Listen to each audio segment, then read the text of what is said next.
Ian Nethercott and Larry Feldman live. If you look at the last 4 years, Ian, we've answered 41 million phone calls for dealers over the last 4 years with our AI platform. We've also handled over 150 million text messages. And so when you look at just those raw numbers, that's a 4-to-1, 3.5, 4-to-1 text to phone call. So I don't know. Here's what I can tell you, though. I believe that the customer wants to be met where they are presently. If that is text, voice, video call, if they want to be engaged and engaged instantly. I've been fortunate enough to be using Numa since square one, but my opinion, I like to meet the customers where they are, because if I choose my preference in terms of how I want to communicate with people, I'm going to eliminate a large portion of my potential customers. The customer calls in from the outside. There doesn't have to be a person on the other side of the conversation, and it will be a transcribed, recorded transcription of the message, which is important, and it's real time, 365 days a year. So we don't lose anything. The customers that prefer the phone and the customers that prefer the text may be two different people, but the nice thing about like Numa as an example is you got both of those people in one spot. Good morning, good evening, good afternoon. I'm not going to be speaking all that much. I'm still recovering. My voice is not great.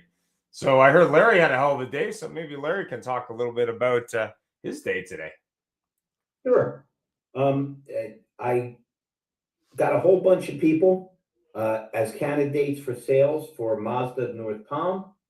And I did 3 hours and 7 minutes in the morning and 2 hours in the afternoon. And Joel Benson of VidCalls was my guest. We had a lot of fun, did a lot of business, and all was right with the world, you know? Fantastic. What'd you get for dinner? I don't want to look like I'm bragging, but I went to McDonald's and I got some French fries and some chicken McNuggets. I know what you're thinking. I didn't know Feldman was a high roller, but hey. But you got the fancy sauce with the chicken nuggets, right? That was Joe. You know, I try to stick to the plain side. You know, it's interesting. I think you have to be lucky in life to be blessed with the right temperament. I mean, everybody on this show, I think, feels the same way I do. It feels really good and fulfilling to do the job the right way. I had a lot of people in the class. I'm going to get a lot of people hired. Everybody's happy. It's just fun when you roll your sleeves up and get things done. You know, not everybody has the temperament to understand that. You know, I think there's a lot of people out there that would just rather complain and moan or you know, not change anything. But boy, I think I'm lucky to appreciate the fact that I like to work hard, I like to have fun, and I like to do a good job. I think everybody on the show tonight and our usual guests feel the same way. But you know, you got to take a step back because you've got a lot of people that don't quite have their brain in order and don't understand that. You know, I'll tell you what, virtue has to be its own reward because they've stopped giving out awards for it. Fantastic. Fantastic. Yeah. I mean, we were talking on Monday about dirty data and clean data. And I know today we were talking a little bit about where the data is. There were some overtones there, but I think that the biggest question is what percentage of that data, if you own it or not, is good. I have no idea. I mean, I heard some thoughts on Monday's show on how much bad data there is there, but it used to be the biggest lie. The two biggest lies were, I will love you forever if you have sex with me, and the check is in the mail. Do we all agree that probably the next biggest lie is, oh no, these leads are exclusively yours?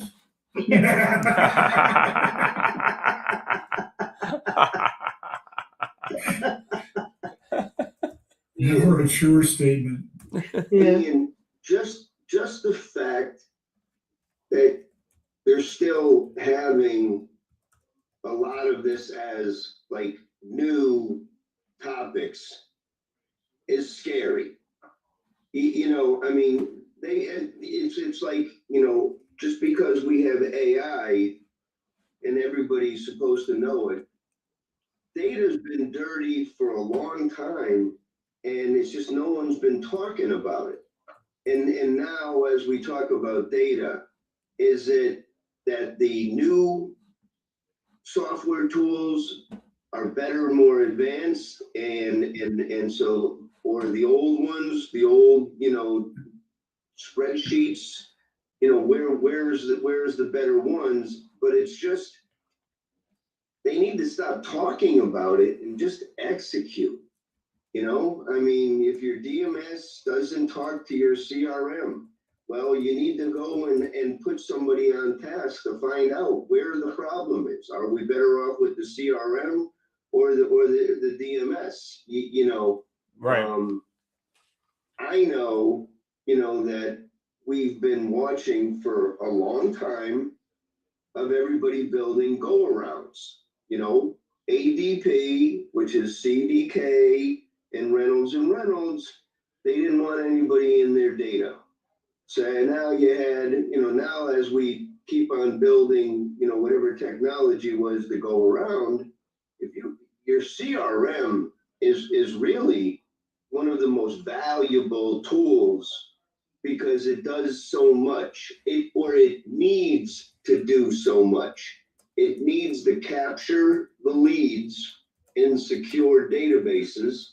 It needs to be able to communicate through all channels to buy and sell cars, which means appraisal tools, finance tools, menus, and you know, these dealerships were never meant to be technology hubs. Now they're technology hubs and they don't have their systems connected. But once they get them connected, it's such an easier platform for everybody to operate under. Everybody thrives. Customers are thrilled. Dealers do better. Money's made because all the headaches was basically human beings keystroking it, deals into multiple different platforms. And that's just simply chaos and not an efficient system in any dealership, no matter big or small. So, you know, with all that being said, is that data just is on the shoulders of the people in the dealership, and somebody usually has to step up and do it. And it's unfortunate that they're still having conversations about it. It should have been long gone and fixed a long time ago, but your CRM is probably the tool that could help the most, or bring in a digital menu or some kind of digital platform that touches all sources, and that'll tighten things up too. Well, it was interesting you bring that up. So I was a little shocked at the numbers of how bad the data is based on some of the experts I had on Monday. But the other thing, it was like, okay, let's just say I clean up the mess and let's just say I own the data. I can't then re-inject that. What I've got to do is fix it moving forward, because I can't be, there's a big liability moving back into that swamp and fixing it. Really, it's about process driven enhancements moving forward and making sure that it's done more correctly than ever. But when you look at AI and how all dealers are jumping to it, I just question how big of a mess is going to be created when the AI gets in there and starts using that data, which we all know isn't in great stead, right? I don't know who's posting this data, but there's plenty of experts saying that 84% of dealerships' website will become invisible to AI. And if you don't have your AI, where's Mike Larkin? He's not here yet. But if you don't have your AI and David Rozek doing what AI is supposed to be doing, you're going to lose a lot of business to those smarter dealers in your general market, because now the marketing people know how to quantify a stock number, a VIN number, and they can get those leads surfed up to the right places that have the inventory, and the ones that are connected are going to win. And look, it should be fun to see the ones connected to win. Larry, that was what you were talking about. It's kind of like when all the systems come together in the handoff. It's where you've got a relay race, and you got 4 people in the relay race. The dealers need to learn that they got 12, 20, 30 people in the relay race, and they all have to do it now together, but have a nice digital platform that everybody can learn on. But one sec, Ron, keep in mind that every dealership I've ever been in, including the one I owned, there's a disconnect of information. It's amazing how many of the salespeople don't know the programs. it's amazing how fixed ops and variable ops have a big invisible wall up without sharing information. So it's great, you know, if nobody knows the answers, it's one thing. But what's really scary is everybody knows the answers, and we continue to dwell on the same things over and over. That you're 100% right, Gary. We're one big team, and the more we pull together, the more profitable everybody will be. The more seamless, the less friction there'll be.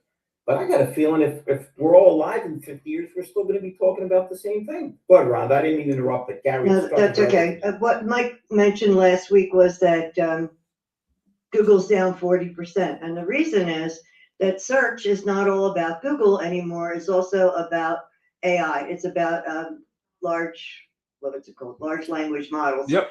ChatGPT and everything else. So what these dealers need to do, and I don't think it's hard because, I mean, well, Sarah's a full stack developer, so she knows stuff and she knows how to do stuff. And one of the things we're doing now with our websites is recoding them, coding them for Google SEO and for AI SEO, because that, you know, ChatGPT and Gemini and Propensity, is it, or whatever? Yeah. They're all stealing search from Google. So you basically, at this point, you have to be coded for both. And that, I think, is what Gary was talking about, was, you know, the dealers are starting to lose out in search. As much as they spend on their websites, which is probably a fortune, and as much as they spend on SEO and as much as they spend on Google Ads and everything else, they're losing out when it comes to LLM search, which is the next big thing. Yeah, 100%. And then the question is, in addition to the data that they may or may not own and that may or may not be clean, how are they utilizing that data? So whether it be on their website or in their service side or the sales side or the accounting side, I mean, I think the thing that's scary is data entry has been a problem as long as there's been data entry. I mean, I remember entering data from my dad for medical studies when I was a teenager, and even then there was errors. So to believe that you have 50,000 records as a car dealer and they're accurate and B, you own them is a little bit of a stretch, I think. Well, you probably own them, but they're probably also not accurate. Yeah. I remember 20 years ago, as a service writer, our brain trust went ahead and shut off the capability for a service advisor to create a new customer number, because the amount of duplicate information.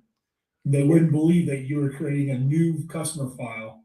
They had to see it, verify it, and then they could log in and create the new customer number. It was like, that's you crazy. guys are kidding me. Yeah.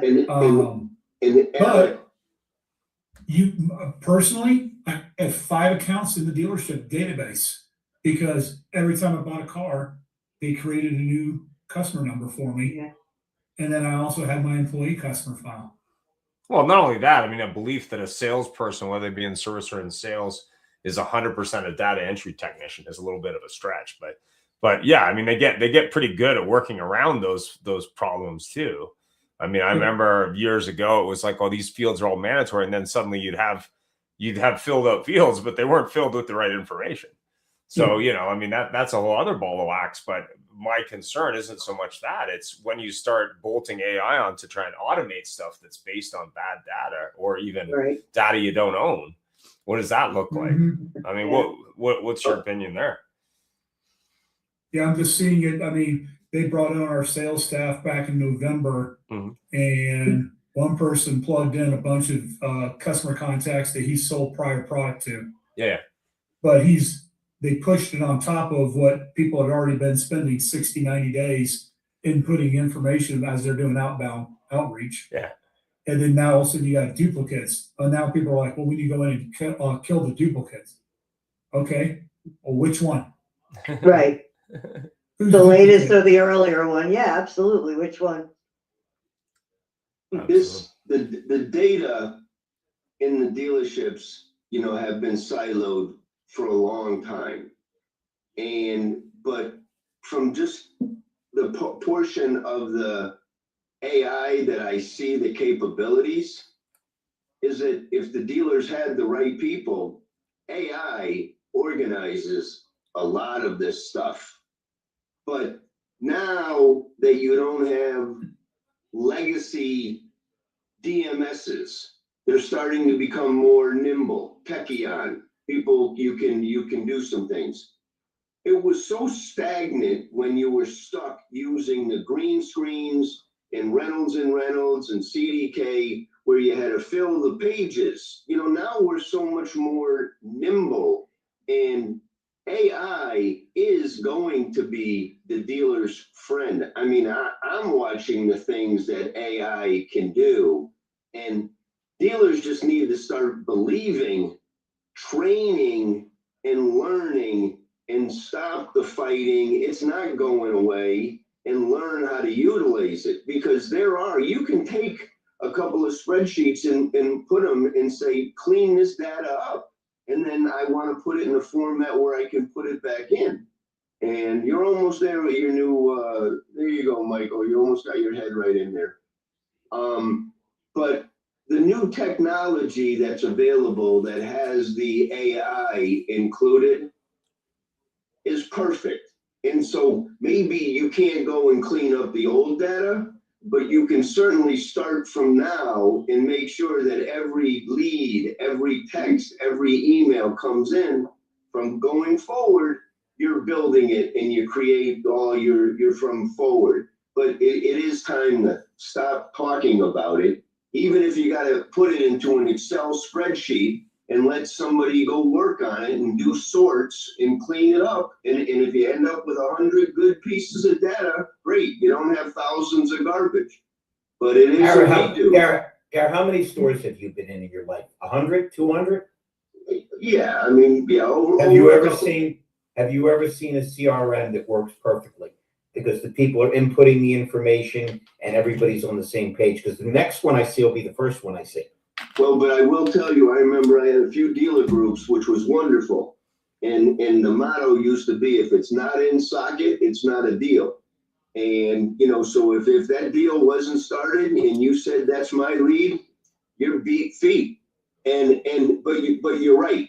But that's how you got, and it's in the stores that grew, knew that the CRM was important and you needed to have your data updated in the CRM. Hey, Garrett, hold for 1 second. Larry, 1 sec. Russell Hill just texted me. His father-in-law passed away. Oh, That's the only reason he's not on tonight. I'm sorry. sorry. Bill, we're sorry to hear Now that. we're all I already sorry. did. He said just keep him in his prayers. And Prayers. I didn't interrupt you, Garrett, but Tony sometimes has time constraints. If you have time constraints, do. Tony, jump in right away, and then I we'll do. jump back to Garrett. I do, Larry. Can you hear me? Yes. Perfectly. Awesome. I do. I've got my study tonight, but I wanted to jump in and pick a fight, if you will. And I don't think it's a big fight, but to pick a fight, sourcing showroom traffic. Stop it. Don't do it. Don't waste your time. Don't bother. Don't let your salespeople put anything in the CRM when it comes to sourcing showroom traffic. It's absolutely inaccurate. And there's Tony, no reason to ask. I have to take opposition, because if they don't put in the source, they lose the practice to lie. Because we all know what they put in is never honest. Never. Well, here's the thing, and I'm going to give you an example of why it doesn't matter and you should stop doing it.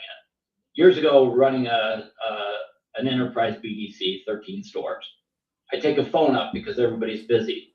And the customer says to me, I see this car on your website. And I said, really? And what the customer didn't know was we had Call Whisper. And Call Whisper said they were on Craigslist. Customer says, I'm on your website. They're sitting at the computer looking at the website, and they say they're on my website. And I said, really? You're on our website? And he goes, oh, no, I guess I'm on Craigslist. Here's a customer sitting at a computer looking at a website, and they don't know where the hell they're at. What's the chance that they're going to stumble into the dealership and remember what of the 10 websites most influenced them? Exactly. 0.0.0.0. Yeah. Couldn't agree with you even more. bother. Turn it off. You're screwing up the data set. Don't source showroom traffic. It's a waste of time. I can't argue with Good you. point, yeah. And it makes sense, garbage in. Yep. If it's, I mean, if they're not sourcing it and putting it in correctly, and you can have people do it right, Why would you continue to do it? They might think they're right, but they're wrong. Listen, the husband doesn't say to the wife, honey, be sure and write this down and let the salesperson know that we're on cars.com and we thought that was the best website. They're not doing it. They don't care. It's none of their business. Why bother? Just move on. Use the data you can track, the electronic data, the form fills, the phone calls, the live chats, and don't put it on your salespeople to track stuff that is inaccurate. Agreed. Turning a salesperson into a data entry clerk is a bad idea. It makes perfect sense. Yep. It makes perfect sense. If it can't generate a deal, why do it? And they're trying to track their marketing sources and it's impossible, I think is what Tony's saying. Yeah, and that's the dirty data as we brought up at any day, the swampy data. The question is, are you wearing, are you in the swamp in a kayak? You have chest waders, hip waders, or barn boots. How deep is the swamp? Get it cleaned out. Yeah, start fresh. Well, Tony, is it any sillier than, I teach it all the time, you guys have all coached people on it, that if you're a fabulous salesperson, great personality, great energy, you're not going to close more than 15, 18% of the strangers walking through the door. But when you start getting into repeat referral, and if you're in city, states that allow you to do a referral fee, you can close at 60 or 70%. So that's the sideways view of dirty data. Let me work with people that I have a smaller chance of closing, that I have no idea when they're coming, than people that I can control, make more money on, and build. So again, it all comes down to the same thing. We all have the same cars, the same advertising, the same opportunities. If you're not smart about what targets you're trying to hit, you just might hit the wrong targets. Yeah. We got Mr. Larkin and Mr. Youngren, and my buddy Abdul.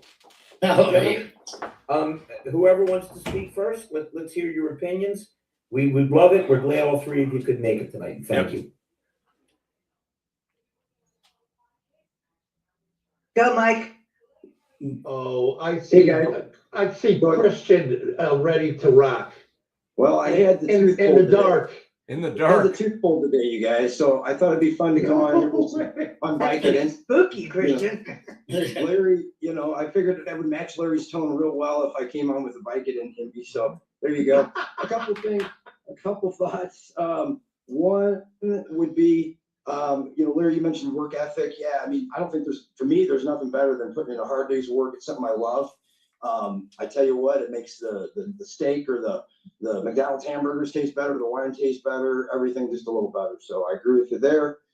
Dirty Data, I don't know who she is. I wouldn't mind meeting her. No, seriously, what you guys got me thinking was, you're 100% right.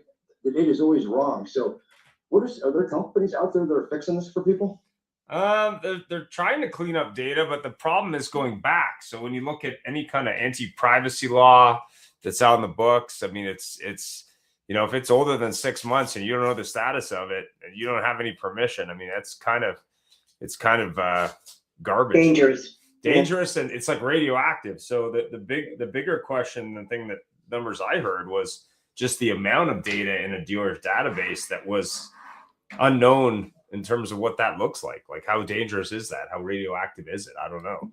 Could you clean it up? Sure. But does that mean you can still use it? I don't know. So that's a big question, right?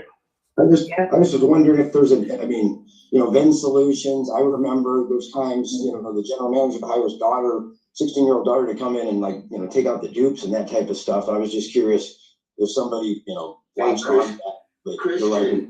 Yeah, I think it's a task that has to be done daily. I do it daily at our store. I'll look at everything from yesterday, all the fresh stuff, and clean it up, make sure the names are spelled properly. If we got a bad email address because they fat fingered it, I clean that up. It's a daily task, unfortunately. But as a marketing director, that data is paramount to the work that I do. So it's a task that I take on. Tony, it's the only way. With CRMs, if the salespeople are sloppy or lazy, they wake up one day and they've got 10 days worth of CRM, and it becomes overwhelming, not to mention all the people they missed because they didn't have the 2 or 3 day follow-up. Exactly. But also, Larry, if you're looking at data that's 3 or 6 months old, even if it was entered properly, if no one's touched that, then it's a different problem, right? This has been an ongoing problem. And think about this, which is sad.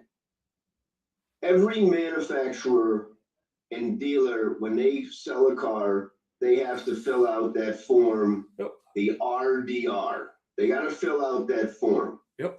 And years ago, I remember Hyundai, they said that they wanted an email, and they refused to complete the RDRs unless that email was there, and they started holding up pay, spins, everything.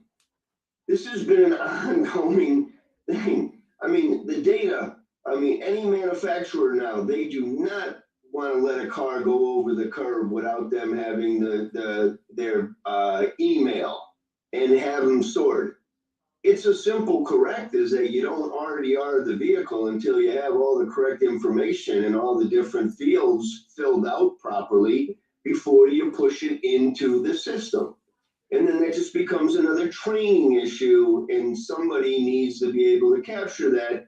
And we used to have people in the back office make sure, because we wanted to make sure that the service advisors knew what extended warranty was on those vehicles. So when they opened up the screen, they knew that this customer had already purchased an extended service contract, and they know the terms and conditions.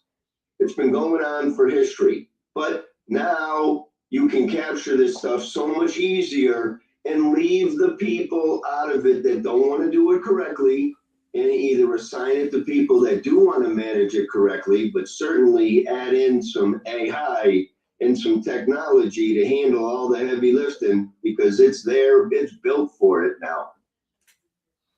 Now it should be fun. If you got good CRM, and then, we're all talking about first party leads, first party data. This has been talked about. Dealers have been held hostage, or they grew dependent on the big players. Now, we as a collective of people in the industry are saying, you don't need them. Why? You can make this stuff yourself, and you can capture it yourself. Just make sure you have the proper software to capture the information, and now build it yourself. Sit down and learn what keywords customers are typing in. Put your stuff in front of the customers, typing in the keywords, connecting the dots. Mike Larkin, when did you start talking about connecting the dots? How many years ago did you start seeing this? I saw it, 3-4 years ago.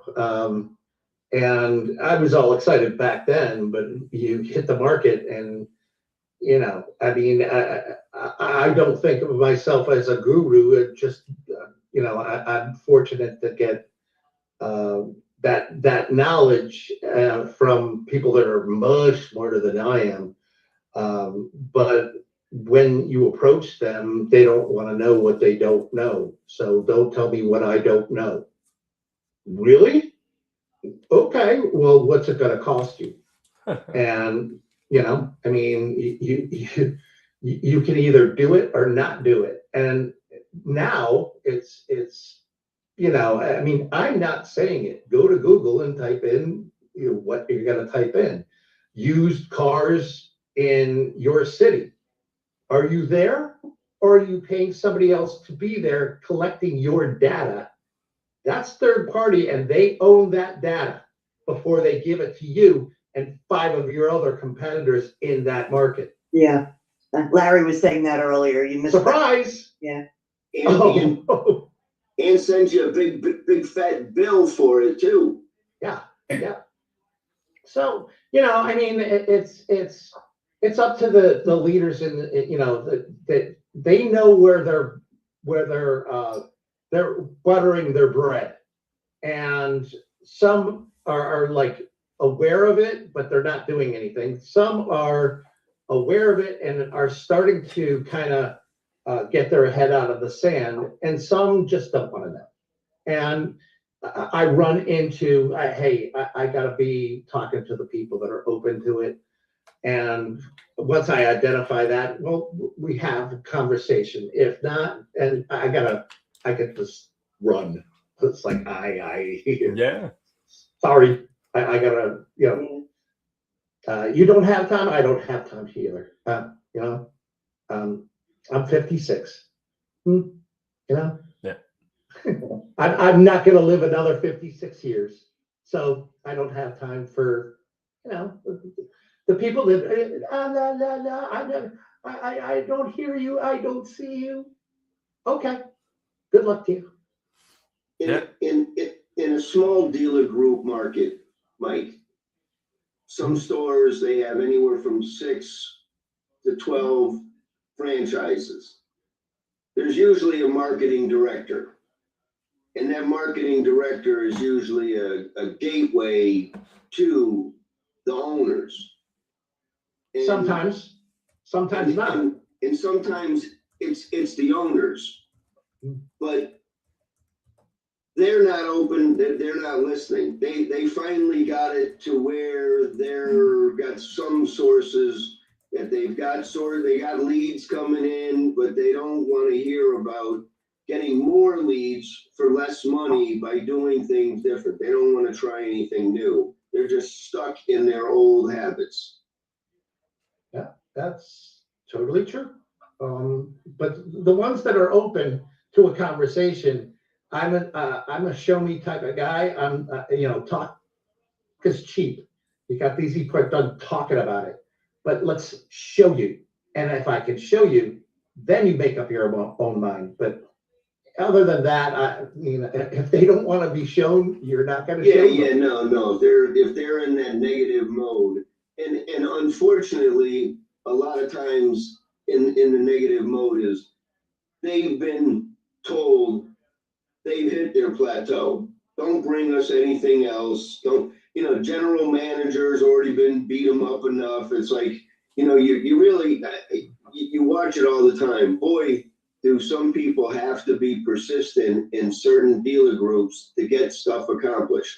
It's like you're fighting, the poor, but you got to commend them because they're fighting City Hall, they're fighting Congress, but yet they have a vision that they want to change and they stay focused. God bless those people in the dealerships because without them, nothing would get accomplished. Yeah, sometimes they just got a lot on their plate. Go ahead. Yep, Abdul, we haven't heard from you yet, my buddy. Just catching up with because as when I was dealerships, when talking about sourcing, and we had to at that time because you had print media and you had Auto Trader, you had LA Times, Orange County Register, and all of that, or TV ads and all of that.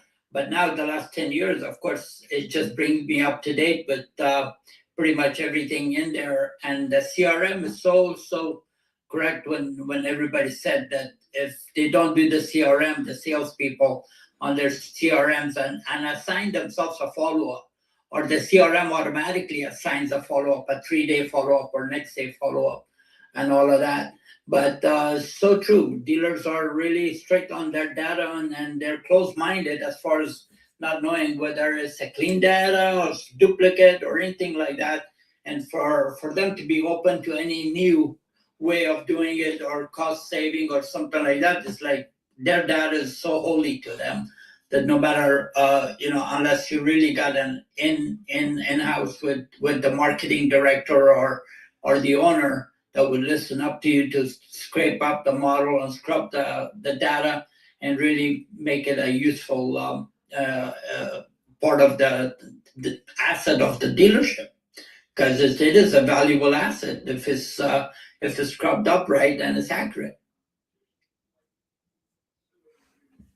Yeah, I mean, if you don't have great data, then yeah, you're kind of in trouble. I think. Are you frozen? Oh no, you're still there. So Alec, what's your thinking on the data side? You're muted. You're muted. I see what you guys are talking about. I don't have to live it necessarily. Because my data, I either get a referral from somebody to call, or I am cold calling, or I'm cold walking. And I try to figure out a warm transfer within somebody I know that they know. What you guys are describing, I think I can see where you guys are coming from, in the sense that for us, on my product, I sell Zoom, I sell demos. I don't sell the product, I sell a demo. And the hardest thing to communicate to somebody is, I can tell you all the colors of the painting, but you're not going to understand the brushstrokes or the putty marks on the freaking easel unless you see it firsthand. And I can kind of tell you what it does, but you aren't going to believe me because there isn't another product like it. I don't know how else to explain it. And that's exactly what you're describing as far as these trying to get your data back on your leads and the search versus third party. And I think it's the same problem that we go through. For us, we pay an entrance fee in order to get your dealer data onto get access to it through CDK or DealerTrack or whoever. And some vendors, some DMSs are more friendly than others, but there's a DMS that's out there we're not going to merge, we're not going to go ahead and integrate with. The fees are just, no one's going to be willing to pay it to get access to their own data in order to see it in a better format. So you think part of the challenge is just no access to the data, that the dealer may just not be able to access it? Yeah, so it's the dealer's data, but in order for us to get the scrape the GL and reformat it so that you can see where your profits are leaking out of, we have to pay a monthly fee. And it is the third wheel of the DMS provider for income generation. Every vendor pays for that access that you've hired. So you can have 2 or 3 variable people that are doing it. You may have 2 or 3 fixed people that are doing it. And every one of your vendors is charging you to get access to your data through that DMS. Because it ain't free. Interesting. And are the dealers aware of that, or are they just asleep at the wheel? We tell them, yeah, hey, this is what it's going to cost us in order to go back and get 2 years of your history. It's going to cost us $1,500, and we pass that right on to you. Yeah. Per rooftop. And that's just pure manpower. That's just pure kind of deciphering that information and putting it into logical order. Oh, no. Yeah, that's This isn't manpower. This is just access for us to be able to pull the data. that's just making It's them just worthy. access point access. Yeah, making them worthy to access the data points. All right. Wow. Mind blown. But here's something that, you know, we know. I'm going to do a commercial. That's why this product that Larry and I are talking about, Gather Technology, allows dealers to verify their customers' identity, and then more importantly, pass that information inside to the CRM smoothly.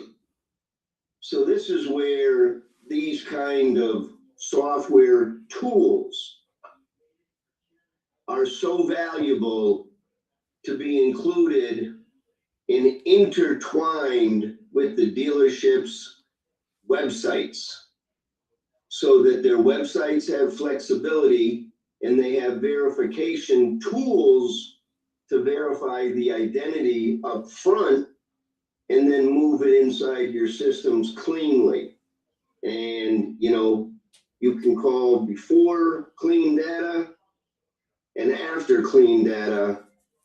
But boy, for dealers that want to have clean data in the future, a very simple software system like Gather, just doing the things that it does, it's going to save a lot of problems, a lot of aggravation, And, Gary, can I ask a question about that though? Is how many leads are coming in from the third parties, and isn't Gather doing it one person at a time? And that's the cleanest data. You know, it's like, hey, you don't have a record, you haven't been in an accident, you are who you say you are. We can verify it through your email. Hey, we're going to send you a code through your phone, and you know, if you answer, you're good to go. But it's one-on-one, whereas the data that we're talking about is coming in waves of people, and that can't kind of, if Gather could do it in the future and, you know, verify everyone as far as clean data goes and put up that firewall in that, hey, it would be worth, you know, them paying the third parties to get me those leads. And then Gather says, okay, now your information, or now all those leads, now all this data is clear, but now all this data is good, right? I mean, so I'm just thinking, you know, the mind of these guys is more. I'm gonna pay to get more. You're getting more data and you're sharing it with other people.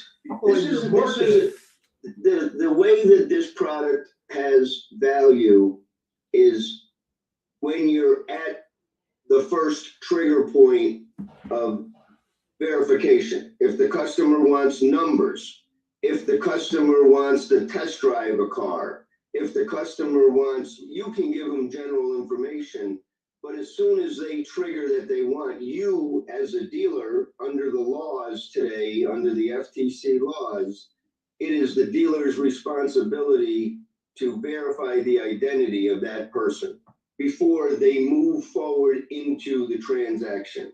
And so that is in conjunction of trying to reduce synthetic identity fraud. And so this is a requirement that dealers, but if they're only giving numbers back and forth, you know, or just giving information, it's when they're triggered into a deal.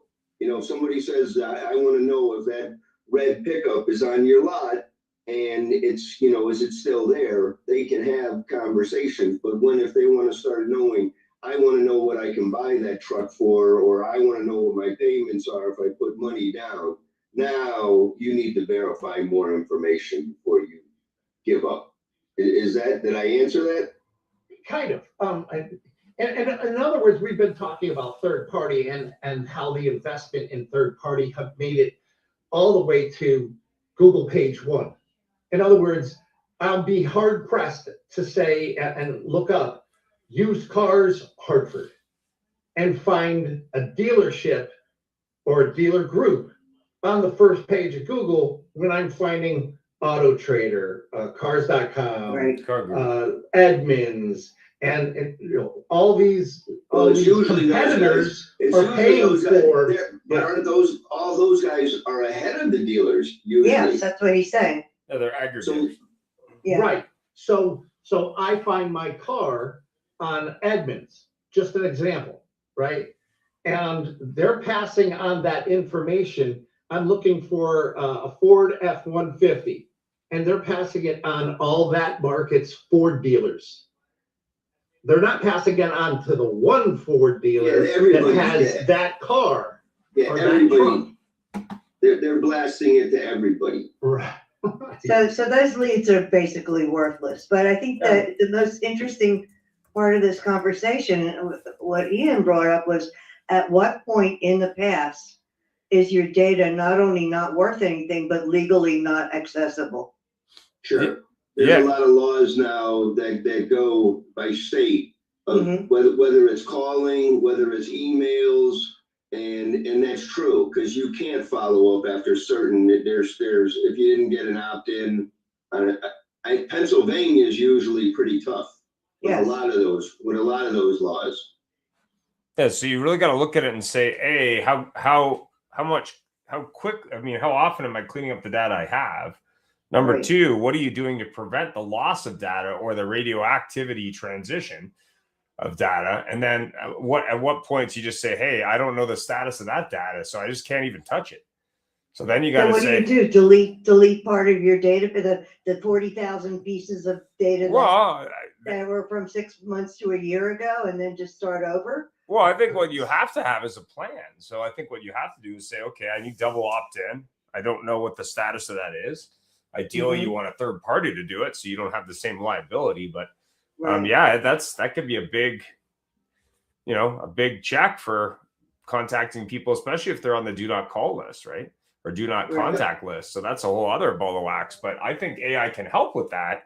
But at the same time, what you have to do, I think, as a dealer is have a process where you're verifying data every, week, every month. So that way, at least you're keeping ahead of this, right? So you're not slipping back into that again. You got to fix moving forward. You can't do a lot to fix moving backward. So I assume there's programs or AI that will do this verification, correct? I believe so, yeah. But there's also companies that'll do that. So I think that's an area that is probably going to get real interesting, especially as we see a lot of dealers and OEMs looking at AI to solve the retention problem in service, or the retention problem in sales, or the missed opportunities for not selling products, or track customers better. I think there's a lot of opportunity there. But it's a question of what can you do and still remain in the, in the rules of the law, right? So you don't end up with a big multi-million-dollar lawsuit over that, right? You had very antiquated OEM software tools for many years where they were putting in the data, and it was just useless. And it's just it seems like it's a whole new fresh world. And that you want to learn how there were companies in the past that would sell product. They would come in and they would mine the data, and I never used a whole lot of them. And then they would write campaigns and try to say, we'll generate X amount of deals and X amount of service contracts. You haven't heard of these programs around much of late because of everything went to AI. But there used to be programs where they would go into dealers and do the data mine, because the easiest one for a vehicle service contract is anytime a customer's coming through at 3 years or 36,000 miles, and if they didn't buy a service contract, that's an easy email to fire out. And those have been around for a long time. Right. And there just needs to be more modernized, more nimble processes to communicate with the customers, and the tools are there. You just got to get the data inside the tools.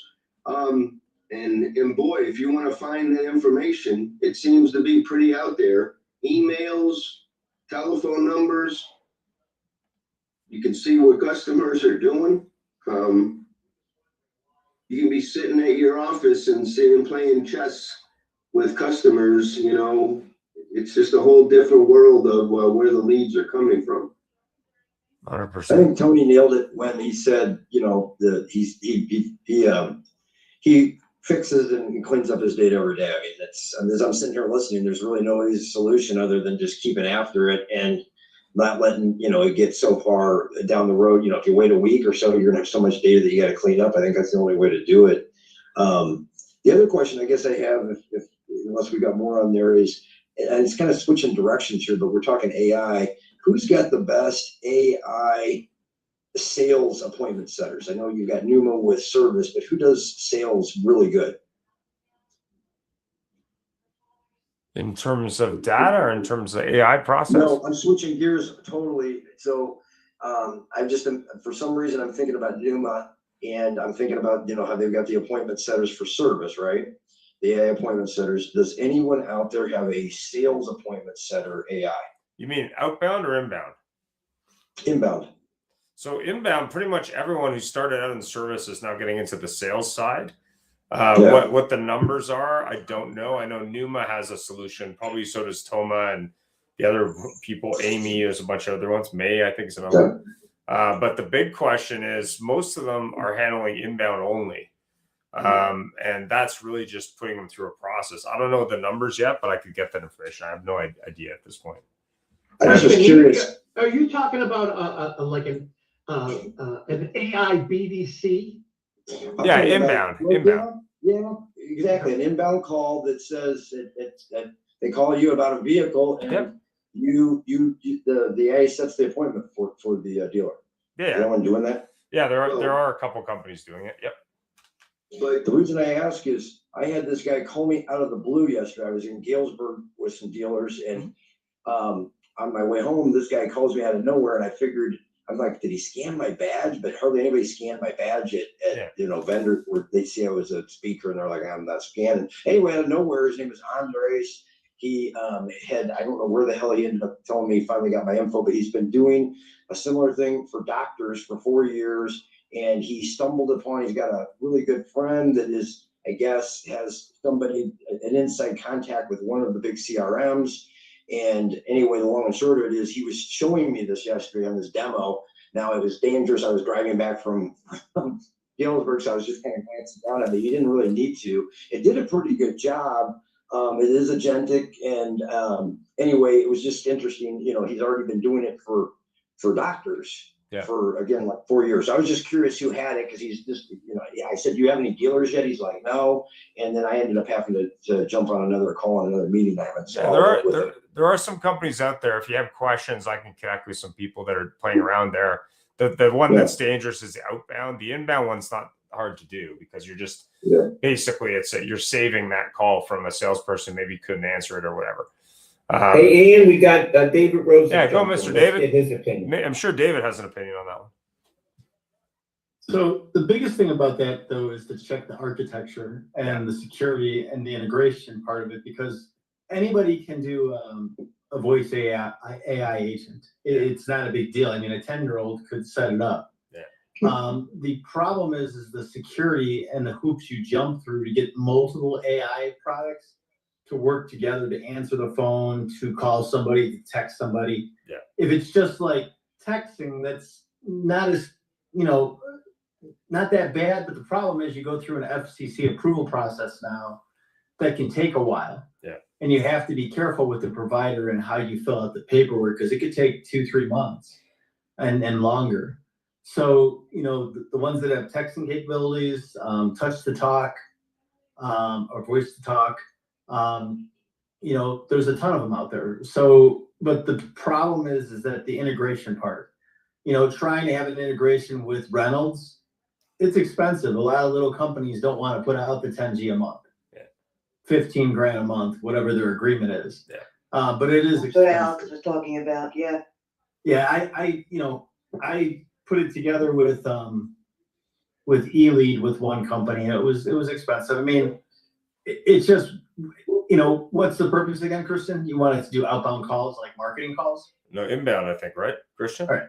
Yeah, and I don't. This guy came out of nowhere and just called me, and so he was just showing me this, and I'm always listening to people, and I just like, I'd listen, and so he played a demo for me, and he showed me the different accents he could have them do. He could have their tone and voice inflection.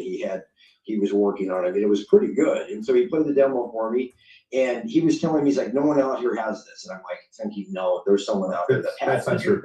Anybody can jump into these dashboards and pick the voices, and you can record your own. Yeah. There's 1,000 voices that you can choose from at a lot of these platforms. And it's not complicated to have an AI agent. And none of them are agentic. They're all generative AI. None of them think on their own. That's a different program. In general, he said it was agentic, and and he didn't stuff. There's no such thing as agentic. Anybody says agentic, they either don't understand what it is, or they're just lying to you, because nobody has an agentic product. Everything is a generative product. It doesn't. It doesn't think on its own. I found this on the web for generatives. Check it out. Yeah. SEAL Team 6 claims theirs is. Everything is a lie. Okay, so they're lying. Okay, it's just a miscap. It's just they're just saying the wrong thing and it sounds good. But if you really look up the definitions between generative and agentic, nobody has a true agentic AI. that can think on its own, can function on its own and act on its own for everything, especially when it comes to behavioral questions. You know, we understand emotions, and AI hasn't got to that point where it understands really emotions. To a point, it can understand tonality, but it doesn't pick up on a lot of things that are human behavior. You know, and that's what an agentic truly would be able to do if it got to that level. And it doesn't function like a human. It just is a flow, you know, it's a flow chart. It's answer this, you know, when they ask this question. That's really all it is. So we haven't evolved that yet. I mean, we're still evolving. So I mean, everything is generative AI. The best companies in the world are generative AI. You know, NVIDIA would be somebody that would probably be closer than most people. And, you know, you're talking about $1 billion chip to handle that. Multi-billion-dollar chip. So most of these AI companies are using multiple AI agents to communicate, to do an action for us. And the better ones have multiple ones and have separate ones for sales and service, have a different receptionist one, a different one to make the calls out. But the problem is, where does the data go in the architectural chain? What does it integrate with? And, you know, so it's not rocket science. You and I can build one tomorrow if you want. We can spend 4 hours and we can build our own voice agent. Just like we did that one day playing around with GPTs. You know, it's the same thing I did with AutoGenie. I had AutoGenie up and running with a voice agent with their dev people in 3 weeks. We had it running. And 3 weeks later, we had it doing outbound calls. You know, 2 months after that, we had it doing push to talk. 3 months after that, we had it doing texting.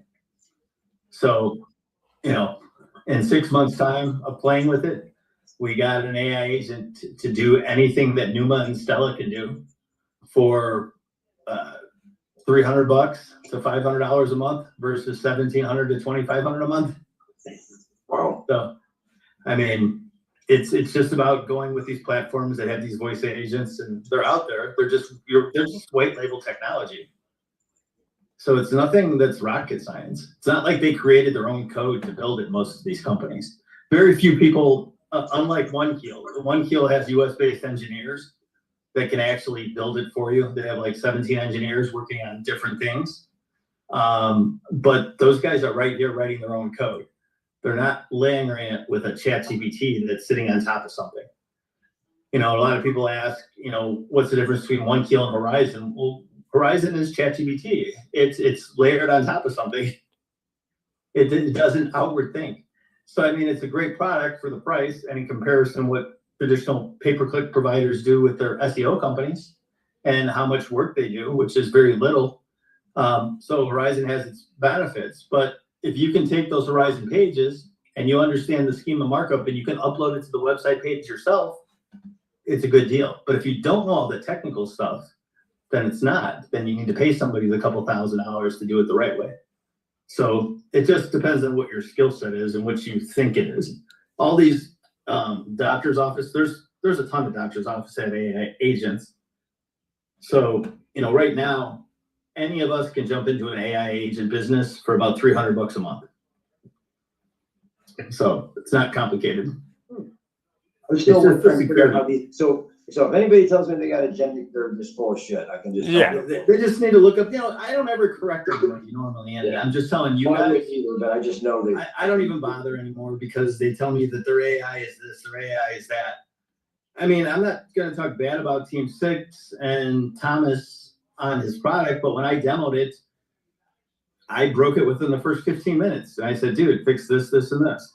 And I said, and I just scratched the surface. I spent 10 minutes on it. And I said, this is great to somebody that doesn't know what questions to ask. But when you remember when they first added chat on our websites? Yeah. It's the same way that AI is right now. It's the same type of thing. You know, some of them are really good, but they get stumped. You know, Russell said it a while back that, you know, he's tried a bunch of things, asked questions, he gets it wrong. You know, Horizon gets a lot of things wrong. OneKeel isn't perfect either. So, I mean, they all have things, but the whole idea is that you just need to catch them and fix them. You know, I haven't saw an AI agent yet, or anybody's digital retailing tool, or anybody's email tool, or chat widget tool that has been perfect yet. I just haven't seen anything yet that makes sense. You know, I looked at an AI accounting tool the other day and I thought, oh, this is amazing. But then as I started digging deeper and started adding, matching a schedule to it, to invoices, I realized that it was limited. You know, it could take a bill from Napa, 165 transactions for a parts department, and it could balance it based on what's in CDK and say, hey, you're missing these 3. And it could do it like in seconds. But there was a whole bunch of other things that I started asking questions, and they're just like, oh, we didn't think about that. But that's okay. I mean, that's why they need to have somebody in place that actually, you know, inspects what they expect. Yeah. But I'm going to quit rambling there with you guys and boring the shit out of everybody tonight. No, Sorry, you're I've been late. Absolutely not. No, so, you know, I guess who out there, I mean, it's a small group of us, who out there's good? Who out there's got? Well, everybody is good to a point, but it just depends on what you want to maximize and use. Okay. You know, It's a question you what you can want have to the do. best sales trainer in the world, and he can teach you, but if he doesn't do a follow-up and you don't follow up on your training and you don't go through everything and really listen and you're not passionate about it, you know, you're just not going to get it. So, I mean, you can put an AI agent chatbot on your site, right? It can talk to people, it can answer calls, but eventually there's going to be a question. Like, for example, I asked the one, how many Wrangler V8s do you have in stock? It said 0. Now, I knew it had 6 Wrangler Rubicons. What do they call it? It's a like certain edition, but they're 392s. Yeah, the and all fancy those one. are V8s. But because it couldn't take the title down far enough, and I did this with 6 different AI products that everybody says is the best, and they couldn't answer that one question. You know, do you have any Jeep Rubicon or any Jeep Wranglers with a V8 in stock? They all said no. But it was just because it was reading the title tag and it only goes down so far. Once I corrected it and they made the adjustment, they fixed it. Yeah. You know, so I mean, there's certain things with slang. I mean, most AI agents are great when you schedule a service appointment. But sometimes when a person schedules a service appointment, the follow-up question is, hey, while I'm there for service, do you guys have a shuttle? When I'm there for service, is there any place to get a cup of coffee or go to breakfast? And we don't think about that the customer's asking that question until you start inspecting the conversations, the transcripts. And then they're like, oh, I didn't program our agent to say, hey, while you're there, you can get a cup of coffee, or hey, we have a courtesy shuttle. David, I always say the same thing. It's great if it's a tool rather than a crutch.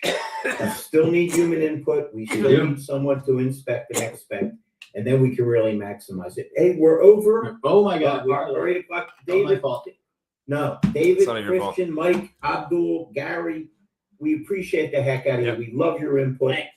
And we look forward to seeing you guys next week. It was great seeing everybody that we did see there. I'm sorry we missed you on the podcast. Ian did everything he could, but the signal was so horrible. Fucking horrible. Yeah, horrible. We had a better time without you guys there. Larry. It was horrible.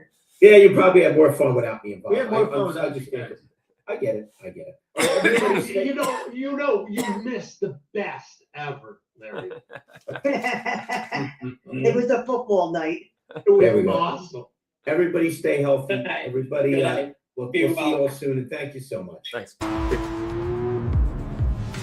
Thank you for helping the industry get better today live.